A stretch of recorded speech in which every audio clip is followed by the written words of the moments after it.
Bienvenue dans l'épisode 3 des balados Les Salles du Français. Guillaume Raté-Côté ici à l'animation. Aujourd'hui, en compagnie de Danny Babu-Bernier, qui est un encore jeune animateur de radio et de télé, mais qui a avec ça un bagage assez impressionnant en termes de présence médiatique puis d'années.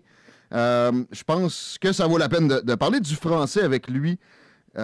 Il y a un gros bagage et on est heureux de l'accueillir. Babu, bienvenue dans les Salles du Français. Merci d'être là. Bonjour, bonjour. Je commençais par te demander, sur une échelle d'1 à 10, ton niveau de préoccupation pour l'existence du français au Québec. Ben, je te dirais que je suis pas... comment dire? Je suis pas... J'irais avec un 7. J'irais avec un 6-7 dans ce coin-là. Un 6.5. On peut pas être contre le français. Tu sais, c'est notre langue, elle est belle. J'en parlais justement hier avec un de mes amis, puis je disais, c'est pas rien de contrôler cette langue-là. C'est pas rien de bien la parler. C'est pas rien de bien l'écrire. Tu sais, c'est beau le français. C'est compliqué, mais c'est beau. Puis honnêtement, ça vaut la peine qu'on s'en occupe et qu'on s'arrange à la garder en forme, notre belle langue, quand même. Est-ce que tu as quelques réserves, que ce soit sur notre façon de parler le français au Québec, ou au contraire, tu considères que c'est même mieux que d'autres formes de français qui peuvent se parler ailleurs? Ben, moi, je pense que, honnêtement, tu sais, moi, je viens de Bellechasse, je viens de Saint-Nazaire, puis quand j'ai commencé ma carrière, je veux pas, quand je suis arrivé à Québec, ben là, on me disait que j'avais un accent de la Beauce. Quand je suis arrivé à la radio à Montréal, ben, on me disait que j'avais un accent de Québec. Ah, un accent de Québec. Ouais, c'est ça, exactement. Tu sais, c'était pas un bus, c'était un autobus. Tu sais, c'était pas une baleine, c'était une baleine. Ouais, comme si c'était ça avoir un accent. Honnêtement, je trouve que ça fait partie du charme de la langue, d'avoir un accent comme l'anglais l'est, comme le français l'est, comme certaines, sûrement que l'espagnol l'est aussi. Tu sais, on reconnaît les régions où les gens sont par rapport à leur français. Je trouve ça beau. Mais il y a quand même beaucoup de gens dans le milieu des médias qui ont une réserve pour y aller dans une langue comme les gens le parlent effectivement en région ou dans la rue à Montréal. Comment tu perçois ça, le langage châtillé dans les médias? Est-ce que tu penses que c'est une bonne affaire ou on pourrait se rapprocher plus du slang un peu? Ben, c'est certain qu'il y a comme une marge, là, il y a comme une norme, il faut quand même faire attention. Je te dirais que le français parlé me dérange moins s'il n'est pas à la perfection qu'un français écrit.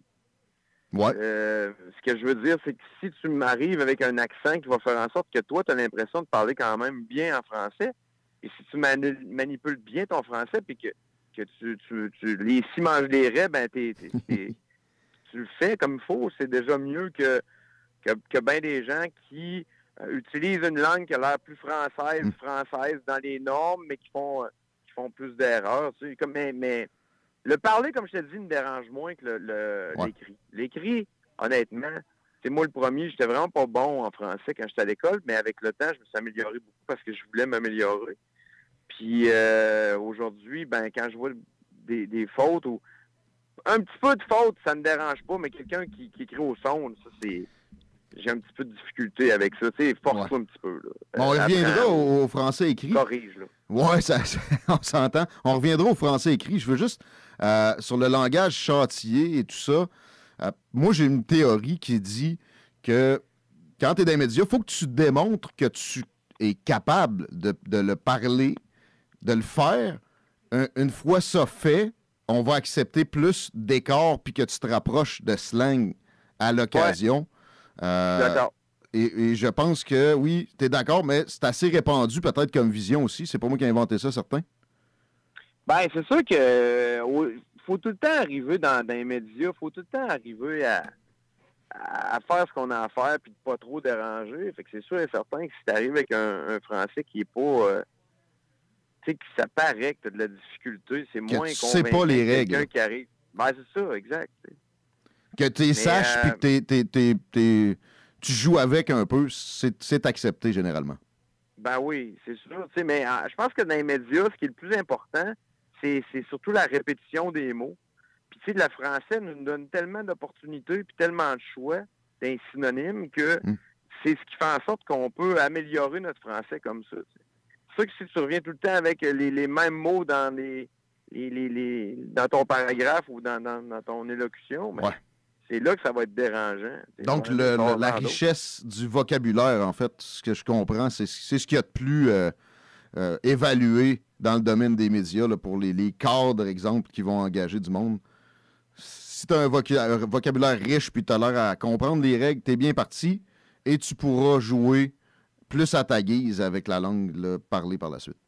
Ben, c'est le bien paraître, hein, encore une fois. Là, si tu contrôles bien ton français, ben, on a plus l'impression que tu as fait tes devoirs, puis que tu arrives, puis que tu es prêt, puis que tu es donc bien bon dans la société. Contrairement à des gens qui peuvent arriver des fois à nous surprendre, malgré le fait que leur français n'est pas parfait. T'sais. Mais dans ton cas, je pense que tu as une méthode. C'est-à-dire que justement, tu le connais, mais on s'identifie à toi au Québec pour ça un peu, le fait que tu justement t'aies écarté le langage châtier, que tu parles le plus possible de la façon dont les gens parlent au quotidien au Québec. C'est une marque de commerce en soi, ça. Es-tu conscient? Ben oui, parce que, tu sais, dans le passé, on a essayé beaucoup de me changer par rapport à ça. Puis c'est sûr que j'avais pas la notoriété que j'ai là, puis que j'avais pas 25 ans de radio dans le corps, tu sais. Mais ils ont essayé, là, en bon français, me casser, puis de me faire, pas de perler, mais d'avoir un meilleur vocabulaire. Puis j'ai essayé, puis j'ai travaillé, tu sais, j'ai fait mon chemin. Honnêtement, si je regarde ou j'écoute ce que je faisais il y a 20 ans, c'est sûr que mon français s'est amélioré. Ça, c'est sûr et certain, puis je pense que c'est juste bon. Là. Mais là, t'essayes moins quand même. Que les gens s'identifient à moi, puis qu'ils s'identifient un peu à la façon dont je m'exprime. Je pense que ça donne des ailes à ceux qui veulent aller en communication, puis qui, justement, ils n'ont pas le français de Normand Lester ou de Gilles Goujon à l'époque. Des bons exemples. T'as côtoyé le bottin des artistes en bonne partie. As-tu senti un degré de préoccupation en général? Est-ce que un grand degré? Est-ce que c'est quelque chose qui se discute régulièrement? Là, je parle moins des cadres, plus les faces qu'on est habitué de voir dans nos médias ou d'entendre. Est-ce que tu sens que ces gens-là, en gros... Je pense que oui, c'est sans dire que ça préoccupe pas les gens dans le milieu artistique, notre français. Et puis encore là, il ne faut pas généraliser. Tu en as là, des vrais de vrais, là, des bleus, là, des péquistes, des souverainistes, qu'eux autres, c'est donc bien... OK. C'est ça, il y en a. Il y en a, c'est lié pour toi. Puis il y en a moins qu'il y en avait. Ça, c'est certain. Mais tu lis ça généralement à des gens qui ont un engagement politique, là. Oui. OK. Oui, okay. Vraiment. Puis, non, mais honnêtement, il n'y en a pas. C'est moins à la mode que dans les années 80. Ça revient. Le français, à l'époque, était à la mode surtout, je te dirais, dans la nouvelle, il y a, mettons, on va se donner un range de à peu près de 50 ans. Là. Ouais. Dans les années du premier référendum, le français, là, c'était donc bien important parce qu'on avait un rassembleur devant nous qui était René Lévesque, puis on avait quelqu'un qui voulait donc bien pour nous autres, puis on voulait être indépendantiste là-dedans, on voulait être souverainiste, on était un peuple francophone dans une terre anglophone, tu sais. C'était beau, c'était gros, j'aurais aimé ça, vivre ça, puis je suis sûr que j'aurais été le premier à lever le poing dans les airs, puis à vouloir donc bien... Que mon français soit reconnu davantage à travers l'Amérique.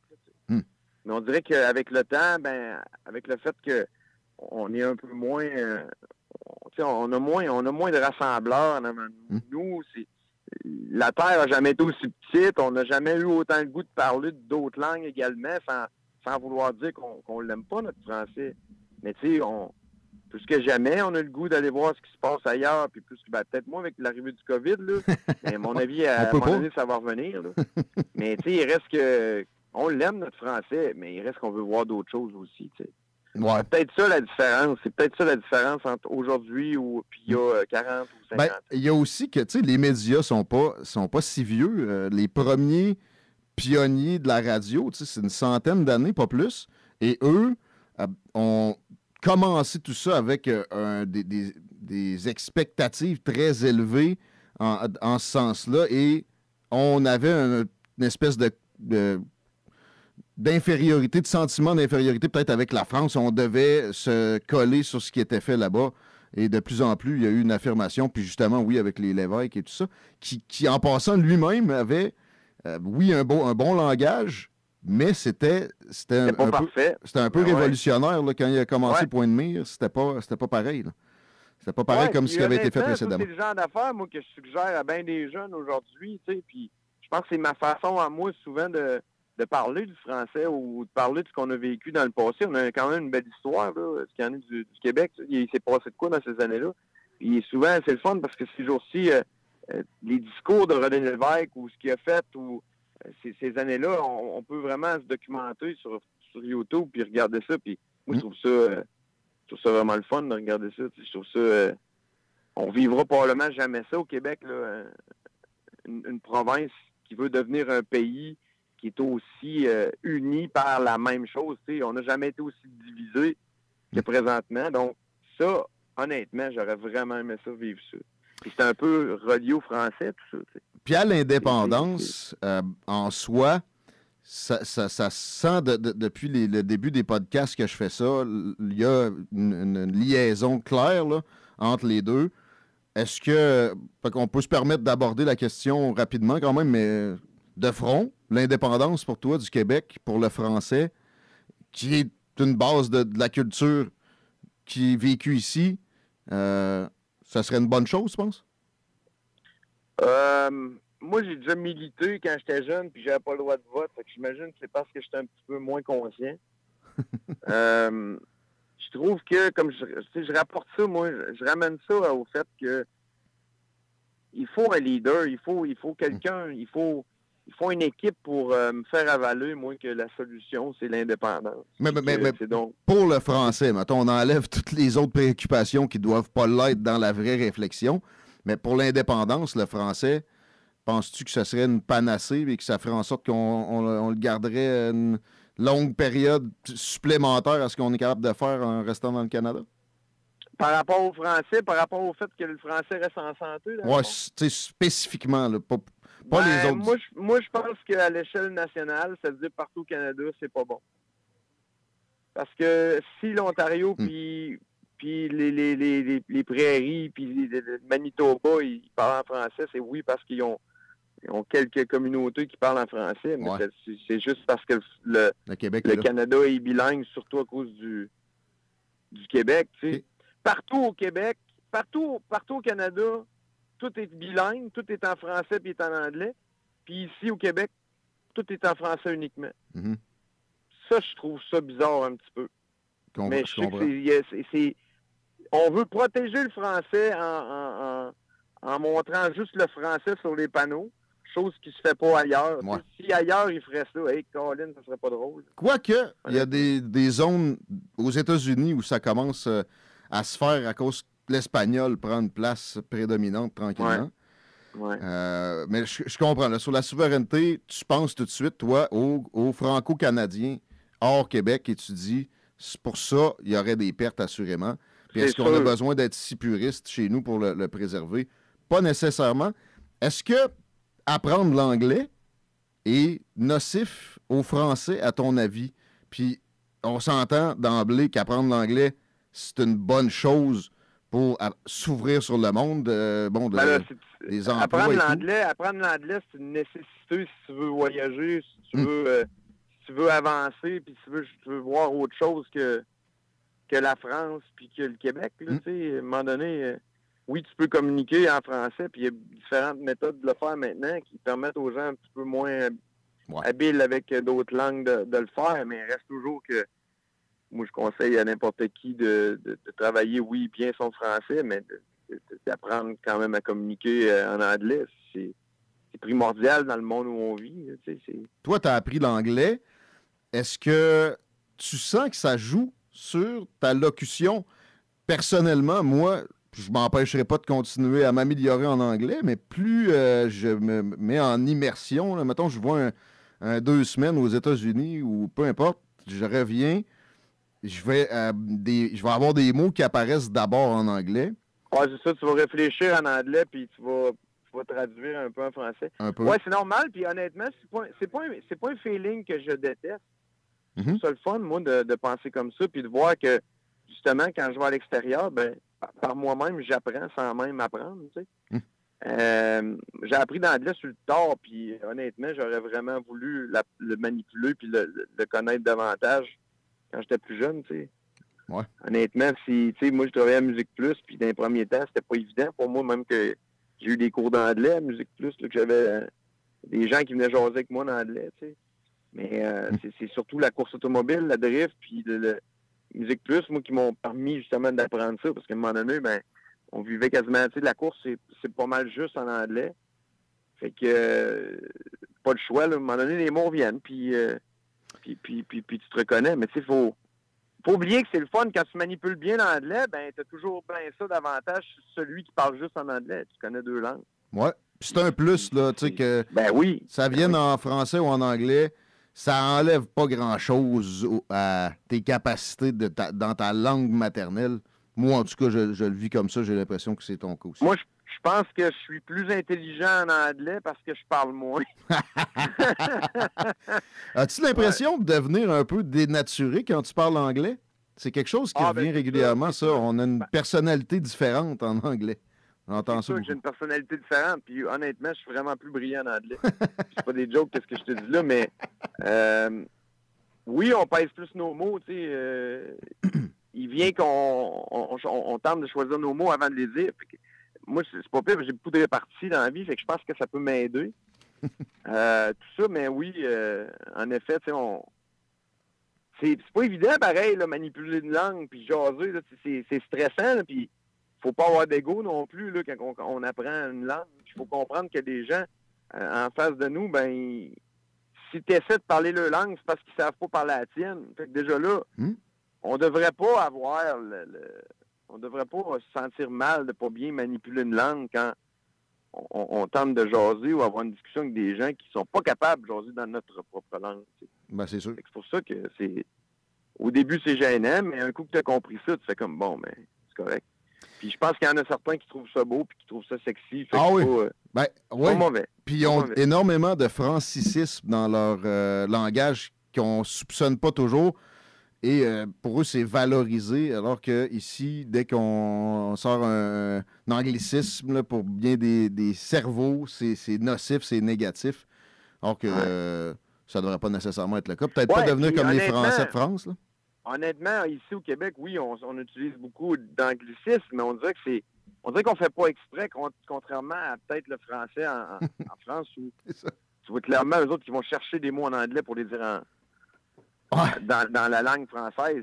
C'est particulier, ça. Puis la prononciation est toujours mauvaise. Ça, au Québec, au moins, quand on anglicise quelque chose... Hein, on essaie, ouais. Je suis d'accord. On a tendance à vouloir un peu plus corriger l'accent français-anglais qu'en Europe, ça c'est sûr. Tiens, une autre valeur supplémentaire aux Français du Canada. Avant d'aller vers des pistes de solutions, on va observer ce qui pourrait être intéressant de mettre en place ou de faire continuer pour la préservation du français. Petit moment sympathique où je ne sais pas si tu as eu si tu as en tête des anecdotes sur le français avec tous les gens que tu as pu rencontrer dans ta carrière médiatique. Est-ce que tu t'es déjà fait reprendre en direct par une personnalité? Ben écoute, quand tu travailles à Musique Plus, ben tu travailles avec Claude Rajotte. Donc, il n'y avait pas une semaine où Claude nous reprenait pas sur quelque chose, puis il le faisait pas pour mal faire, puis il le faisait pas pour être désagréable. Claude a un français vraiment exceptionnel, puis on avait tout à gagner à l'écouter quand il nous jasait. Puis il n'y a pas tard là, d'arriver un petit peu... Ça montre que tu es un petit peu plus préparé quand tu arrives avec un français que tu jases à tous les jours. Tu sais. Fait que Claude Rajotte n'était pas reposant nécessairement. C'est positif, là, mais il était un peu prof de français. Puis même dans le français, il ne nous reprenait pas juste Claude sur des anglicismes qu'on pouvait utiliser. Il nous prenait même sur la qualité de notre français. Tu sais, moi, je me rappellerai toujours, la première fois que je l'ai rencontré, j'ai dit « Claude, si tu me prêtais ton marqueur, c'est-à-dire un crayon jaune. Mhm. Puis il m'a dit, c'est pas un marqueur, c'est un surligneur. Première journée, tu sais, puis il me montrait un marqueur, c'était quoi? Un marqueur, c'est un crayon noir, puis un surligneur, c'est un crayon jaune, tu sais. C'était la nuance. Fait que je peux te garantir que j'ai toujours eu un crayon jaune dans mon bureau. J'ai jamais redemandé son marqueur. J'ai jamais demandé son surligneur, mais depuis ce jour, j'utilise le terme surligneur, puis à chaque fois, je pense à lui. Voilà. Ça peut pas faire autrement. Petite pensée pour Claude Rajotte. Les accents, la plupart des bandes, la plupart des orchestres en bon français, des groupes qui venaient nous visiter, nous parlaient du français, tu sais, ça peut pas faire autrement. Puis les autres, ils trouvaient ça cute, puis ils trouvaient ça le fun de faire 6 heures de route, partir de New York, puis venir nous voir, puis que tout est en français, tu sais. Hein? C'est un peu... C'est exotique? Ben, c'est exotique, mais c'est différent, là. Pour eux autres aussi. Pour nous autres, ça l'est. Mais pour eux, ça l'est encore plus, là, tu sais. Quand tu as vécu aux États-Unis, puis que tu débarques au Québec pour la première fois, puis que tu viens au Québec une fois ou deux fois dans ta vie, tu trouves ça spécial quand même que dans une province de je sais pas, on est rendu quoi, 8 millions à peu près? Ouais. On parle à, je sais pas moi, 75-80%, c'est peut-être plus en français. C'est fou, pareil. Là. Ah, c'est pas tous panneaux, les Américains. C'est pas, on n'est pas, il n'y a rien de bilingue là, sur les panneaux là, au Québec. Ah non, c'est ça. Qui est spécial. Ça, c'est spécial. Il y en a qui font le saut. Ben là, c'est... Dans des bands, justement, des groupes de musique que tu as reçus, as-tu des souvenirs des efforts particuliers pour saluer les amateurs en français? Ah, un qui trouvait ça bien drôle, lui, c'est Slash, qui était le guitariste de Guns N' Roses.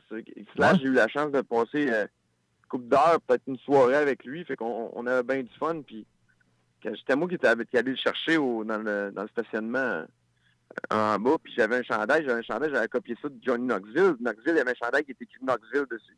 Okay. Je m'étais fait un chandail avec mon nom de famille, simplement, en noir sur blanc, tu sais. Puis, puis Slash, il était comme, excusez-moi, mais il a dit, what the fuck is a Bernier? Tu sais, il comprenait pas c'est quoi lui Bernier. Moi, tu m'appelles Danny Bernier, tu sais. C'est quoi ce mot-là? Tu sais, là, c'est mon nom. Je trouvais ça bien drôle. Fait que toute la soirée, on avait joué à trouver des noms comme ça, des noms francophones qu'en anglais, c'est particulier à dire. Il trouvait ça bien drôle. Mais après une coupe de Jack, là, il a embarqué sur d'autres choses. Merveilleux. En terminant, tes suggestions, ta vision pour préserver le français au Québec, est-ce que tu as une piste de solution ou de quelque chose à maintenir qui est important là, en vue de la préservation du français au Québec? Le choix des porte-paroles est important. Le choix des gens qui sont là pour justement dire que notre langue est belle puis que notre langue se doit de rester puis que ça ne s'oublie pas dans le futur est vraiment important. Moi, je reviens un peu avec ce que je disais tantôt, d'avoir des gens qui rallient, d'avoir des gens qui sont là, que tu as le goût d'écouter, pas des gens qui oppriment, mais des gens qui à la place d'utiliser le terme « fais ça » ou « fais pas ça », ils vont dire « ça serait préférable que tu fasses ça ou que tu fasses pas ça », tu sais. Ouais. Je pense qu'on est là-dedans. Je pense que surtout les jeunes d'aujourd'hui, plus que jamais, j'ai hâte de voir ce que ça va donner au niveau de cette génération-là, mais d'agir avec un certain pouvoir, je pense que ça n'a pas vraiment ce qu'on veut ou ce qu'il voudrait. Éliminer la coercition puis de rendre les gens mal à l'aise pour leur façon de parler, plus l'incitation, l'exemple, puis du monde cool. Je lis entre les lignes, t'es pas obligé de prendre le plus austère des personnages, peut-être. Là, ça pourrait être intéressant d'avoir des gens un peu plus populaires puis groundés en bon français. Oui, exactement. Puis honnêtement, c'est de faire ça. Puis faut dire qu'elle est belle, notre langue. Puis c'est vrai qu'elle est belle. C'est le fun. Puis elle est le fun à écrire. Jamais j'aurais pensé, il y a 15 ans, de dire ça. Honnêtement, je n'étais pas le gars qui aimait le plus aller dans mes cours de français, mais j'avais pas compris que c'était pas beau de l'écrire, de pas bien l'écrire, de pas bien le parler. Puis je te dis pas que j'ai un français parfait, mais j'essaie de m'améliorer à chaque jour. Puis j'essaie au maximum de pas faire de fautes, surtout dans l'écrit. Surtout qu'on a vraiment affaire avec les médias sociaux à écrire. Donc, je trouve que ça démontre un trait de caractère, quelqu'un qui va prendre le temps de bien écrire. Puis qui tendance à juger des fois. Qui s'est astreint à l'apprendre. Ben, c'est ça, exactement. Puis c'est pas juste ça, c'est tellement de choses, il y a tellement d'éléments, il y a tellement de programmes qui peuvent nous permettre maintenant d'au moins nous aider à nous corriger. Ben, le truc que moi je donne aux gens, c'est que regardez ce qui corrige. Regardez-le, votre texte, après le texte que vous avez écrit, puis le texte qui a été corrigé, pour pas avoir à tout reprendre finalement. Tu sais, puis c'est quasiment une partie, là, c'est quasiment le fun là, de voir à un moment donné que tu écris un texte, puis l'autocorrecteur, il n'a pas travaillé fort. Là, il y a 2 traits rouges, là, puis c'est des ponctuations. C'est le fun. Là. On comprend que... Moi, honnêtement, je trouve ça le fun. Je pense qu'il faut faire attention à ça. Je pense le français écrit te préoccupe beaucoup. Et moi, j'ajoute, l'apprendre, premièrement, oui, ça paraît mieux, mais ça développe des neurones qui, après ça, peuvent être utiles à d'autres escients. C'est rien jamais de négatif de forcer pour apprendre le français écrit. On s'entend là-dessus? Ben, c'est parce qu'on vit tellement dans un monde où les gens jugent rapidement que donnez-vous une chance en écrivant bien du français. Déjà là, ça va vous donner... Tu sais, ça va vous donner une chance. C'est comme quelqu'un qui arrive en quelque part et qui a une dent cassée, toute croche, pourrite, ben... On a tendance à jaser, on a tendance à juger, même si c'est la meilleure personne au monde, tu sais, c'est le premier coup d'œil. Ben, c'est la même chose, ces médias sociaux, c'est la même chose pour ce qui en est du français. Si t'arrives puis que il y a des S apostrophes partout quand c'est des C ou des si mange des raies, tu sais, c'est la base, là, des petites choses qui font en sorte que vous avez juste l'air plus brillant, vous avez juste plus l'air de quelqu'un qui fait attention, justement, tu sais. Puis c'est pas si gros, je trouve. La façon d'écrire en dit gros sur les gens en général. Puis même le français parlé aussi, tu sais, il n'y a pas si longtemps, je me suis retrouvé sur scène, moi, avec bien des artistes, puis je nommerai pas personne, mais il y avait une des filles qui était humoriste qui a un mot, 2 sacs, tu sais, puis j'étais comme, ça m'arrive moi aussi des fois de sacrer, puis je me suis comme rendu compte que ça sert pas à grand-chose. Je te dis pas que j'en échapperai pas une fois de temps en temps encore, mais je vais faire plus attention parce que j'ai vu ça, puis j'ai fait comme, c'est pas nécessairement ça que je veux montrer. J'étais quasiment fier de voir ça. Je sais que tu veux pas trop de jugement, mais je me permets de juger notre belle discussion. Ça a été très enrichissant. Je pense que ça va être intéressant pour bien des gens. On s'arrête là-dessus. Un grand merci, Dany Babu-Bernier. On se reparle. Bonne continuation, puis bonne préservation du français. Merci beaucoup. Ben, merci à vous autres.